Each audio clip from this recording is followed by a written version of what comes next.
विद्यार्थी मित्रों, good morning, सुप्रभात। आज हम कक्षा 10वीं के पाठ क्रमांक 6 के बारे में हम चर्चा करेंगे। इसका नाम है गिरिधर नागर। कवयित्री जो है संत मीराबाई। संत मीराबाई के पद, इसके बारे में आज हम चर्चा करने वाले हैं। संत मीराबाई के बारे में जानकारी लेते हैं। संत मीराबाई यह भक्ति काल की सगुणवादी शाखा की एक प्रमुख कवयित्री मानी जाती है। इसका थोड़ा विस्तार से वर्णन हम देखेंगे।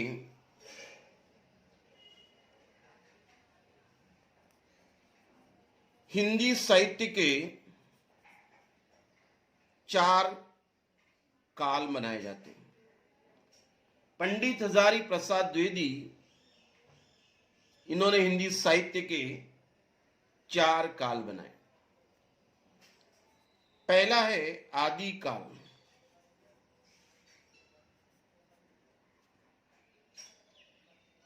ईस्वी सन 1050 से लेकर 1375 ये पहला काल माना जाता है, आदि काल।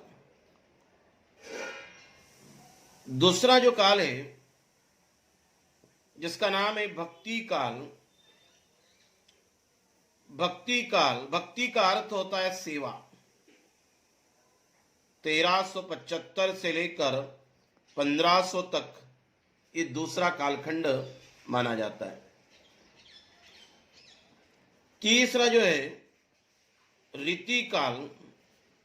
रीति का अर्थ होता है तरीका। 1500 से लेकर 1700 तक ये कालखंड माना जाता है। चौथा प्रकार है आधुनिक काल। ये आधुनिक काल ईस्वी सन 1700 से लेकर अब तक ये आधुनिक काल माना जाता है। आदि काल पुराना, भक्ति, सेवा, रीति यानी तरीका, आधुनिक यानी आज का काल। इसमें से जो दूसरा काल है, जो भक्ति काल, इसके बारे में हम चर्चा करेंगे। भक्ति काल, इन भक्ति काल के 2 प्रकार माने जाते हैं। एक है सगुणवादी और दूसरा है निर्गुणवादी। सगुणवादी और निर्गुणवादी ये भक्ति काल के 2 प्रकार हैं। इसमें से सगुणवादी, इस सगुणवादी में मुख्य 2 कवि आते हैं। एक है सूरदास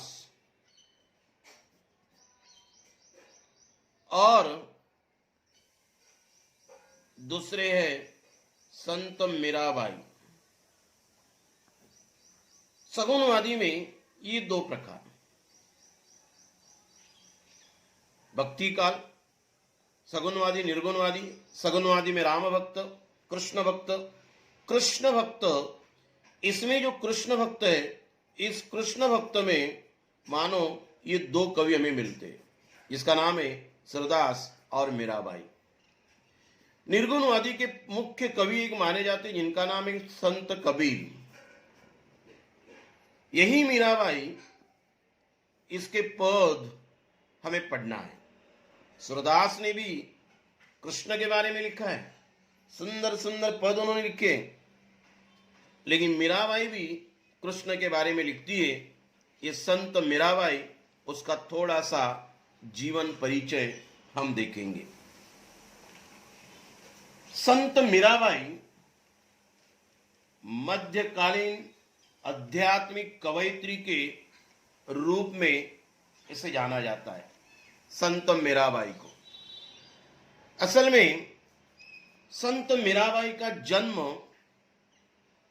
1498 राजस्थान के मेड़ता में हुआ था, वो भी राज परिवार में। जो उनके पिताजी थे रतन सिंह राठौड़, राजपूत राज परिवार रियासत के एक शासक। संत मीराबाई इनके पिताजी और माताजी का निधन होने के बाद इनके दादाजी ने उनका लालन पालन किया। वो बड़े विष्णु उपासक थे। बचपने की अवस्था में ही संत मीराबाई का साधु संगति के साथ संबंध आया। उनका विवाह राणा सांगा के पुत्र चित्तौड़ मेवाड़ के राजकुमार भोजराज के साथ 1516 में हुआ। दिल्ली सल्तनत के शासक के साथ भोजराज की मृत्यु हो गई। मृत्यु होने के बाद कृष्ण भक्ति में लीन, कृष्ण को ही अपना पति परमेश्वर मानने वाली, घर परिवार को त्यागने वाली, ऐसी उसकी विचारधारा ससुराल के पक्ष को अनुकूल नहीं हुई। अंत में उन्होंने सब कुछ त्याग दिया। एक जगह उन्होंने लिखा है, संतन डिग बैठी बैठी लोक लाज खोई। संत लोगों के साथ बैठ बैठकर मैंने सब कुछ, लोग लाज मर्यादा को सब कुछ छोड़ दिया है। कृष्ण भक्ति में तल्लीन, बड़े सुंदर उनके पद, बदरिया बदरिया सावनरी सावनरी मन भावनरी। ये बादल खूब बरसो, सावन का महीना जो मुझे बड़ा भाता है, अच्छा लगता है। ऐसे संत मीराबाई के पद जिसकी आज हम चर्चा करने वाले हैं, गिरिधर नागर। गिरिधर कृष्ण को कहा गया, गिरी ने पर्वत, धर ने धरना। जिन्होंने अपने उंगली पर पर्वत उठाया था, ऐसे मेरे गिरिधर मतलब श्री कृष्ण। इन श्री कृष्ण को उन्होंने अपने आप को समर्पित कर दिया था। ये पदों का मुख्य स्वर भगवत प्रेमी है।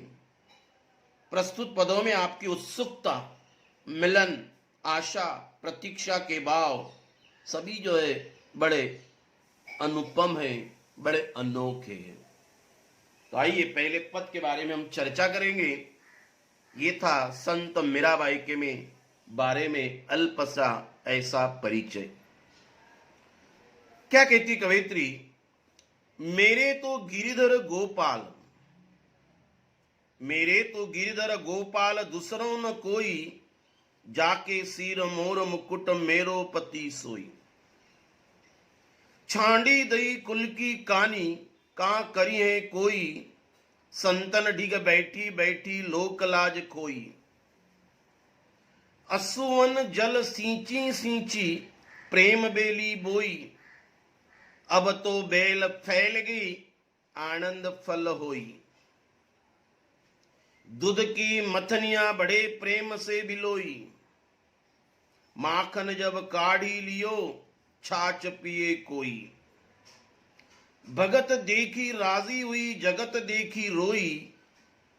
भगत देखी राजी हुई, जगत देखी रोई।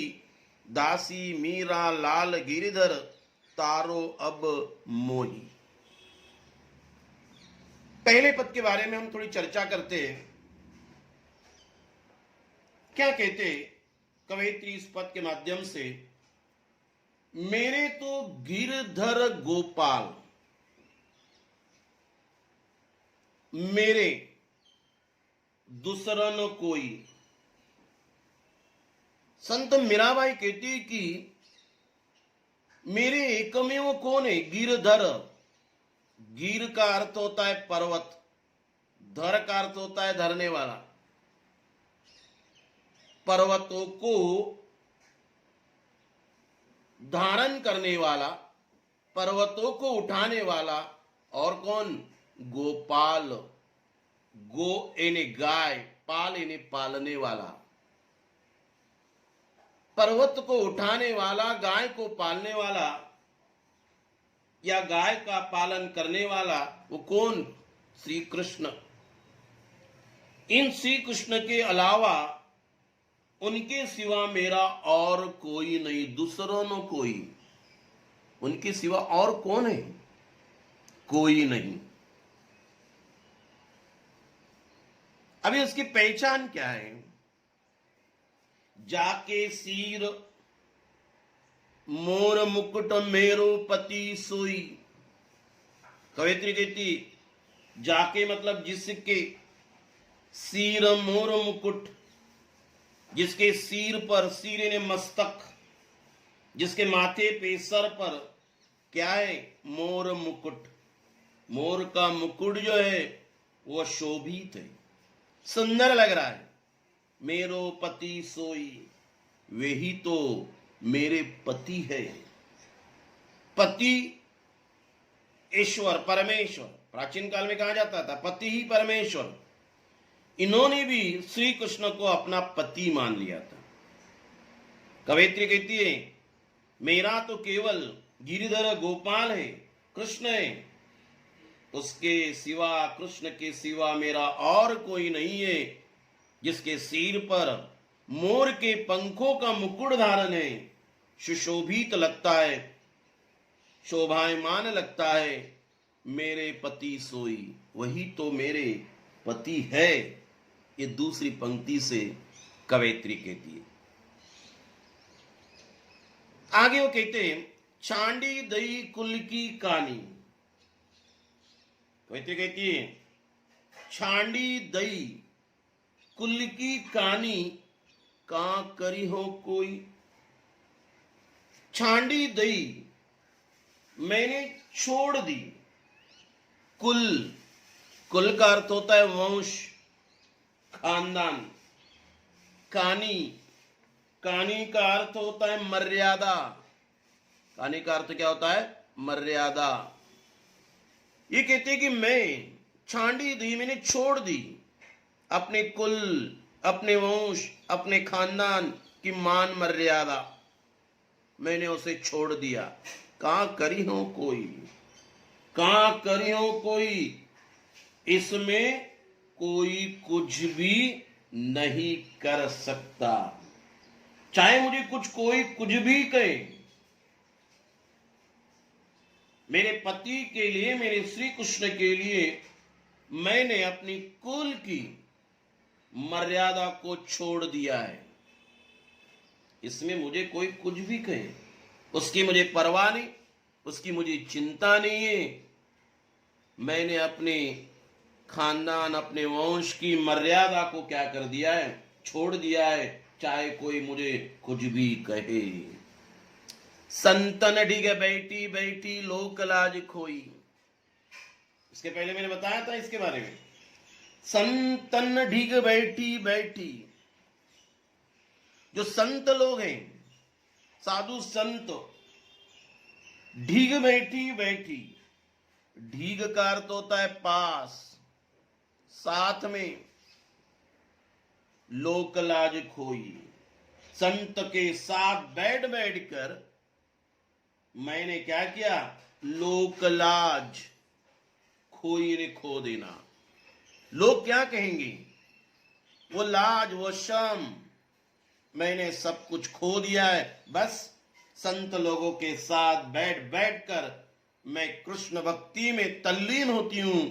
मेरे प्रियतम, मेरे श्री कृष्ण, मेरे पति, परे परमेश्वर में मैं एकाग्र हो जाती हूं। उसके लिए मैंने अपने कुल की मान मर्यादा को छोड़ दिया है। चाहे मुझे कोई कुछ भी कहे, मैंने अपने परिवार, मैंने अपने राजपाट को छोड़ दिया है। संतों के साथ बैठ बैठ कर मैंने लोक लाज त्याग दी है, ऐसा कवयित्री कहती है। और क्या कहे?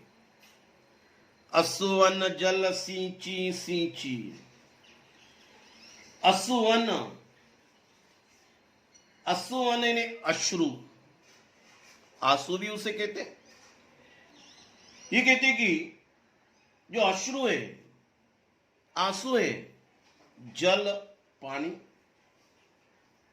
असुवन अश्रु रूपी जल, सींची सींची सिंचाई, सींची सींची प्रेम बेली बोई। कवित्री कहती है मैंने अपने प्रेम रूपी बेली को, बेली यानी बेल, बोई यानी बोना। कवित्री कहती कि मेरे और श्री कृष्ण के प्रेम रूपी बेला को, जो बेल होती है, बढ़ती है, वह बेल को मैंने क्या कर दिया है? बो दिया है। मैंने अपने प्रेम रूपी बेल को बो दिया है और अपने अश्रु रूपी जल और पानी, उसकी मैं क्या कर रही हूं? सिंचाई कर रही हूं। मेरे प्रेम रूपी बेला को मैंने बो दिया है और उसके लिए पानी की आवश्यकता है, तभी तो ये बेला बढ़ेगी। कवयित्री कहती है कि मेरे आंसू रूपी जल जो है, अश्रु रूपी जल है, उसके माध्यम से मैं क्या कर रही हूं? उसकी सिंचाई कर रही हूं। अब तो बैल फैल गई आनंद फल होई। कवयित्री कहती है अब तो हमारी प्रेम रूपी जो बेला है, ये प्रेम रूपी बेला बहुत ही फैल चुकी है। भगवान के भक्ति में मैं बहुत ही एकाग्र हो चुकी हूं, इतनी फैल गई, आनंद फल होई। मेरी प्रेम रूपी बेला फैल गई है और इससे आनंद रूपी फल लगने लगे हैं।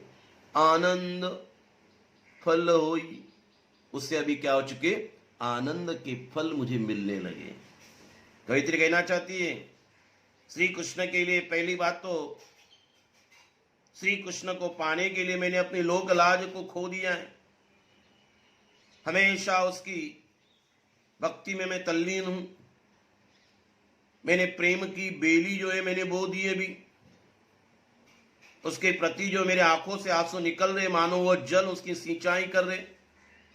अभी ये प्रेम रूपी बेला जो है वो इतनी फैल गई, इतनी फैल गई, इतनी घनी हो गई, अभी उसके माध्यम से मुझे आनंद मिलता है, तृप्ति मिलती है, आत्मिक शांति मिलती है। ये आत्मिक शांति, ये आनंद, ये तृप्ति मानो ये मेरे फल है, ऐसा कवयित्री कहती है। दूध की मथनियां बड़े प्रेम से बिलोई। कवयित्री कहती है मैंने दूध जमाने के पात्र, मथनियां, मथनी दही घुसड़ने के लिए, मथने के लिए होने वाला एक बर्तन, गोलाकार मटका। दूध की मथनियां बड़े प्रेम से बिलोई। मैंने ये जो है दूध मथने का जो बर्तन होता है, कवयित्री कहती है बड़े प्रेम से मैंने दूध जमाने के पात्र में जो जमे दही को, दूध की मथनियां, दूध जमाने का जो पात्र है मथनियां, अभी बड़े प्रेम से उसमें दही जमाया था और उसको मैंने क्या किया? बड़े प्रेम से बिलोया। बिलोया मतलब मैंने उसमें अपने लकड़ी की रही के माध्यम से बड़े प्रेम से बिलोया, उसकी गुसड़न की। कवयित्री कहती है, क्या कहती है कि दूध, ये दूध में मैंने जो पात्र था, दूध का पात्र, उसमें जो दही, ये दही क्या किया है? मैंने भक्ति में मन को भिलोकर, जिस तरह दूध को भिलोकर मक्खन निकाला जाता है, माखन जब काढ़ी लियो छाछ पिए कोई, जिस तरह दूध को भिलोकर मक्खन निकाला जाता है, उसी तरह मैंने क्या किया, काढ़ी लियो छाछ पियो कोई। उसी तरह स्वामी के भक्ति में मेरे मन को भिलोकर उनकी छवि का मक्खन मैंने क्या कर लिया, काढ़ लिया है, मतलब मैंने पा लिया है। कवयित्री कहती है कि बड़े प्रेम से मैंने वो मथनी में भिलोया है। मैंने दूध जमाने के पात्र में, मथनी में जिसमें दूध जमाया जाता है, और जमे दही को मथनी से बड़े प्रेम से भिलोया है। और जब बड़े प्रेम से भिलोया और उसमें कृष्ण प्रेम रूपी मक्खन को निकाला है, माखन जब काढ़ी लियो, जैसे उससे मक्खन निकलता है, उसी तरह मैंने भी कृष्ण प्रेम रूपी मक्खन को निकाल लिया है। छाछ पिए कोई, बड़े प्रेम से मैंने वो मक्खन को निकाला है। जो अभी शेष बची हुई जो छाछ है, ये छाछ रूपी निस्सार जगत को मैंने क्या कर दिया, छोड़ दिया है। जैसे दूध में मक्खन को, दूध से दही बनाने के बाद हम मक्खन को निकाल लेते हैं, छाछ को छोड़ देते, उसी तरह से कवयित्री कहती है मैंने कृष्ण के प्रेम का मक्खन तो मैंने निकाल लिया है, जो निस्सार, जिसमें कोई भी सार नहीं, ऐसे छाछ रूपी निस्सार जगत को अभी मैंने छोड़ दिया है। कवयित्री कहती है भगत देखी राजी हुई, जगत देखी रोई। कवयित्री कहती है कृष्ण भक्तों को देखकर मैं प्रसन्न होती हूं। भगत देखी राजी हुई, जगत देखी रोई। मैं कृष्ण भक्तों को देखकर, भगत देखी, भगत इन्हें भक्ति करने वाले कृष्ण भक्त, इन भक्तों को देखकर मैं प्रसन्न हो जाती हूं, परंतु जगत देखी रोई। जगत यानी दुनिया, दुनिया यानी संसार, इस संसार के व्यवहार को देख मैं रोई, मुझे दुख हो जाता है, मैं रो पड़ती हूं। कृष्ण भक्तों को देखकर मैं प्रसन्न हो जाती हूं, लेकिन संसार के इस व्यवहार को देखकर मुझे दुख होता है, मैं रो पड़ती हूं। दासी मीरा लाल गिरधर तारो अब मोही। संत मीराबाई कहती है ये मेरे गिरधर लाल, मीरा तो आपकी क्या है, दासी है। मीरा तो आपकी दासी है, उसे क्या करना है, उसे इस संसार रूपी, उसे क्या करना है, इस संसार रूपी भव सागर से पार लगाना है। दासी मीरा लाल गिरधर तारो, अभी तारना है उसे, अब मोही। कवयित्री कहती है, क्या कहती है, कि मुझे इस संसार रूपी भव सागर से तारना है, निकालना है, इससे पार लगाना है। ऐसा संत मीराबाई इस पहले पद से कहती है। बड़ा सुंदर पद है बच्चों। बचे हुए दो पद जो है हमारे, ये दो पद हम इसी कक्षा 10वीं के पाठ क्रमांक 6 गिरिधर नागर पार्ट 2 में हम उसका स्पष्टीकरण देखेंगे। धन्यवाद।